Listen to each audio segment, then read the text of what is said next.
হরে কৃষ্ণ বন্ধুরা, গোপাল সোনাদের ইউটিউব চ্যানেলে তোমাদের অনেক অনেক ওয়েলকাম জানাই। আজকে চলো তোমাদের সাথে শেয়ার করি চন্দন যাত্রা চলাকালীন রাতের গোপাল সেবা। গোপাল সেবা দিতে গিয়ে আমার যেই যেই জিনিসগুলো লাগবে সেগুলো আগের থেকে করে নিলাম।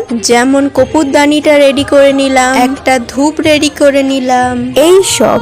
সবার প্রথমে গোপাল সোনাদের হাতটা মুছিয়ে দিলাম। আর আজকে গোপাল সোনাদের এই চকলেটটা খেতে দেব। সব সময় তো ডেয়ারি মিল্ক দিতাম, আজকে ভাবলাম অন্য একটা চকলেট দেওয়া যাক। এই চকলেটটা এতটাই বড় যে বাটিটাই ছোট হয়ে গেছে তার কাছে। চলো এবার একটু সন্ধ্যা আরতি করা যাক।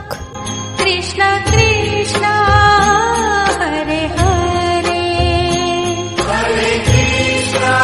এখন ওদের ভোগ গ্রহণ করা হয়ে গেছে, তাই ভোগের বাটিটা নামিয়ে নিলাম। তারপর একটা ভিজা রুমালের সাহায্যে ওদের মুখ আর হাতটা ভালো করে মুছিয়ে দিলাম, কারণ ওদের কপালে চন্দন লাগা ছিল। এইভাবে তো আর শয়ন দেওয়া যায় না। রাধে রাধে।